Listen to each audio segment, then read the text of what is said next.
ಈಗ ಇಂದಿನ ಪತ್ರಿಕೆಗಳ ಎಣುಕು ನೋಟ. ಆನ್ಲೈನ್ ಕೋಚಿಂಗ್ ಯೋಜನೆ ಜಾರಿಗೆ ಸಚಿವ ಪ್ರಹ್ಲಾದ್ ಜೋಶಿ ಮೀಟಿಂಗ್. ಸ್ವಾತಂತ್ರ್ಯೋತ್ಸವದ ಭಾಷಣದಲ್ಲಿ ಪ್ರಧಾನಿ ನರೇಂದ್ರ ಮೋದಿ ಘೋಷಿಸಿದ್ದ ಯೋಜನೆ.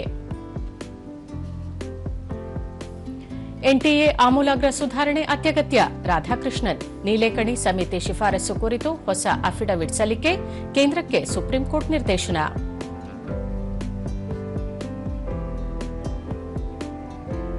ನಗರದ ಅತಿ ಉದ್ದದ ಫ್ಲೈಓವರ್ ನಿರ್ಮಾಣಕ್ಕೆ ಪ್ಲಾನ್. ಯಶವಂತಪುರ ಕೆಆರ್ಪುರದವರೆಗೆ ಟೋಲ್ ಶುಲ್ಕ ಸಹಿತ ಕಾರಿಡಾರ್.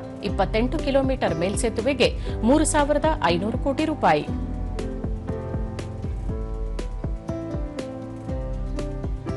ಹೊಸ ಸಿಮ್ ಬೇಕಾದರೆ ಬಿಗಿ ಪರಿಶೀಲನೆ ಕಡ್ಡಾಯ. ಸೈಬರ್ ವಂಚನೆ ತಡೆಗೆ ಕೇಂದ್ರ ಸರ್ಕಾರ ಕಠಿಣ ಕ್ರಮ.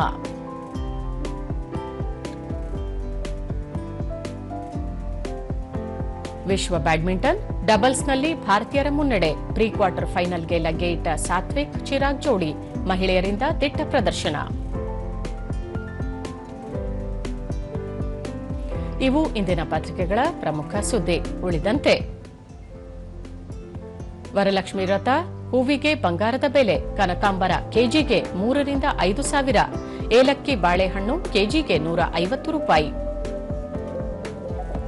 ಬೀದಿ ಬದಿಯಲ್ಲಿ ವ್ಯಾಪಾರ ಮಾಡಿದರೆ ದಂಡ ದುಪ್ಪಟ್ಟು. ಅಧಿಕಾರಿಗಳಿಗೆ ಗ್ರೇಟರ್ ಬೆಂಗಳೂರು ಅಭಿವೃದ್ಧಿ ಸಚಿವ ಕೃಷ್ಣ ಬೈರೇಗೌಡ ಸೂಚನೆ.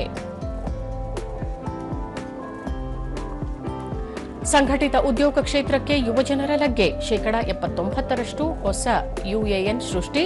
35% ಜನ 21 ರಿಂದ 25 ವರ್ಷದವರು.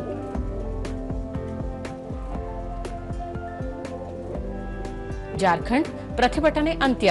22 ಪರೀಕ್ಷೆಗಳ ರದ್ದತಿ. 23 ಪರೀಕ್ಷೆಗಳ ಕುರಿತು ತನಿಖೆಗೆ ಸರ್ಕಾರದಿಂದ ಆದೇಶ. ಹಾಕಿ ವಿಶ್ವಕಪ್ ಪಾಕ್ ವಿರುದ್ಧ ಭಾರತ ಜಯ.